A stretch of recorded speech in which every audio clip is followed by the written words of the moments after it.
तो दोस्तों, scary movies में आप सबका स्वागत है और मैं आपका दोस्त धीरेन्द्र विश्वकर्मा। चलिए आज की कहानी की ओर बढ़ते हैं।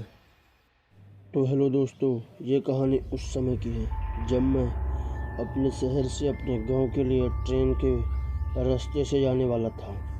तो मैं मन में सोच ही लिया था कि मैं दिन भर सोऊंगा और रात को जागूंगा, क्योंकि मेरा स्टेशन रात को 2 बजे आना था। तो मैं ट्रेन में चढ़ गया और अपनी बोगी में चुपचाप विंडो साइड वाली लोअर खिड़की में बैठ गया। सीट में बैठा रहा। मैं ऐसे बैठ रहा जैसे मैं एक अजनबी हूँ और मैं सिकुड़ कर अपनी सीट में बैठा रहा। और जैसे ही ट्रेन आगे बढ़ती गई तो उस बोगी में लगातार भीड़ बढ़ती गई। तो मैं अपनी सीट में सिकुड़ कर बैठा रह गया और मेरी सीट में बहुत से लोग आके बैठते गए। तो जैसे ही फिर ट्रेन आगे बढ़ी तो रात के 9 बजे फिर मुझे सोने का मौका मिला। तो दोस्तों, पहले तो मैं सोचा था मैं दिन को सोऊंगा, मगर मेरी सीट में जगह न मिलने के कारण मैं रात को 9 बजे सो गया। तो कुछ दूर जाने के बाद फिर मेरी नींद खुली तो मैं अपनी घड़ी की तरफ देखता हूँ। तो मेरी घड़ी में तकरीबन 2:30 बजे हुए थे। तो मेरे बगल में बैठे आदमी से मैं उससे पूछता हूँ, अरे भैया, अपने स्टेशन के बारे में मैं पूछता हूँ, अरे भाई मेरा ये स्टेशन निकल गया क्या? तो उसने बोला हाँ निकल गया। तो मैं तुरंत खिड़की के बाहर देखता हूँ तो ट्रेन एक छोटे से रेलवे स्टेशन को क्रॉस कर रही थी।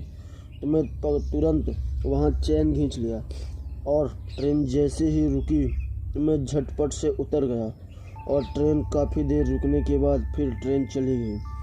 तो मैं वहाँ से अपने दोस्त को कॉल करने लगा। तो मेरे दोस्त को तो पहले मेरे मोबाइल में उस स्टेशन में नेटवर्क ही नहीं था।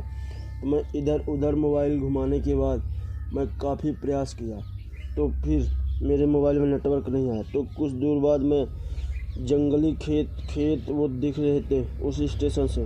तो मैं उधर गया। मैं देखता हूँ कि फिर मेरे मोबाइल में कॉल आती है। तो मेरा दोस्त पूछता है, अरे तुम कहाँ पहुँच गए हो, मैं तुम्हारा वेट कर रहा हूँ। तो मैं फिर अपने दोस्त को बताता हूँ कि मेरा स्टेशन छूट गया है, मैं अगले छोटे से स्टेशन में हूँ। तो फिर उतने में मेरा दोस्त बोलता है, तू रुक वहीं 20 मिनट, मैं 20 मिनट में आता हूँ, ठीक है। मैं इतना सुना तो जैसे ही फ़ोन रखा तो मुझे ऐसा लगा कि जैसे पटरी में कोई सर की आवाज़ आ रही है। तो मैं उसे देखने के लिए उत्तेजित हो रहा था। तो क्योंकि अंधेरा होने के कारण मुझे कुछ दिखाई नहीं दे रहा था। तो मैं अपने मोबाइल का जैसे ही फ्लैश जला के देखता हूँ तो क्या देखता हूँ कि वो कोई कटा हुआ हाथ जो कि प्लेटफार्म में सरके जा रहा था पटरी में। तो कुछ देर ये देखने के बाद मुझे झाड़ियों के पीछे से किसी की रोने की आवाज़ आ रही थी। तो मैं अब और डर गया था क्योंकि मैं कटा हुआ हाथ पहले ही देख लिया था। तो अब मुझे और भी डर लगने लगा था।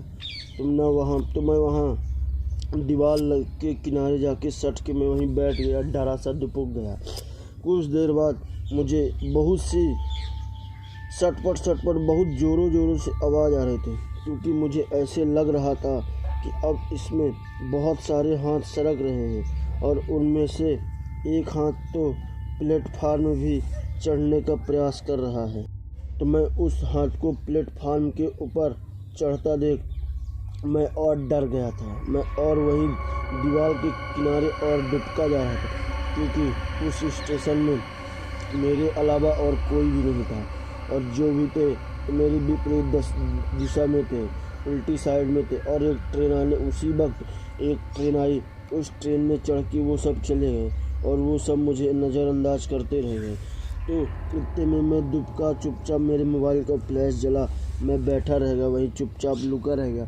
तो उतने में मेरा दोस्त आता है और मैं देखता हूँ उसकी गाड़ी की लाइट। तो मैं समझ गया था।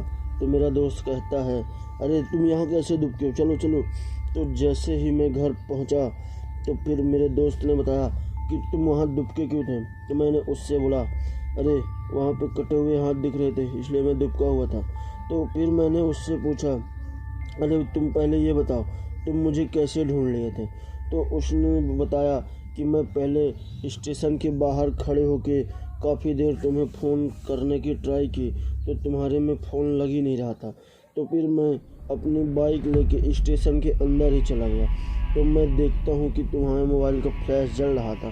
तो मैं समझ गया था कि तुम ही हो और डरे हुए थे। तो मैं तुम्हारी तरफ अपनी गाड़ी की लाइट मारता हूँ, तो इतने में तुम मुझे दिखाई दे गए। तो फिर मैं जैसे ही घर पहुँचा था कि मैं अपने साथ पूरी घटी किस्सा अपने घर वालों को, अपने दोस्त को बताया। तो फिर उतने में मेरा दोस्त बोलता है कि ऐसे छोटे स्टेशनों में रात को मत जाया करो, क्योंकि इतने छोटे स्टेशनों में हमेशा कुछ न कुछ आत्महत्या करते रहते हैं, छोटे छोटे स्टेशनों में, क्योंकि यहाँ कोई लोग नहीं रहते, तो यही जाके अपनी आत्महत्या करना चाहते। अगर मैं नहीं जाता तो तुमको बचना मुश्किल हो जाता, तुम आज मेरे बीच नहीं रहते। इतना मेरा दोस्त बोलता है मुझे, तो मैं और डरा हुआ सा था। फिर मैं एक वहीं ओझा बाबा के पास गया और उनसे तांत्रिक लिए और उन्हें सारी किस्सा बताई। तो ओझा बाबा ने कहा कि तुम्हें तुम्हें तुम्हारा दोस्त नहीं, तुम्हें तुम्हारा भगवान ने बचाया है, ये तुम्हारे भगवान हैं। तो दोस्तों, ये रही आज की कहानी। हमें कमेंट करके ज़रूर बताएं। तो मैं आपका दोस्त धीरेन्द्र विश्वकर्मा। तो इस कहानी से अगर ऐसे ही कहानी सुनते रहिए और बाय एंड टेक केयर।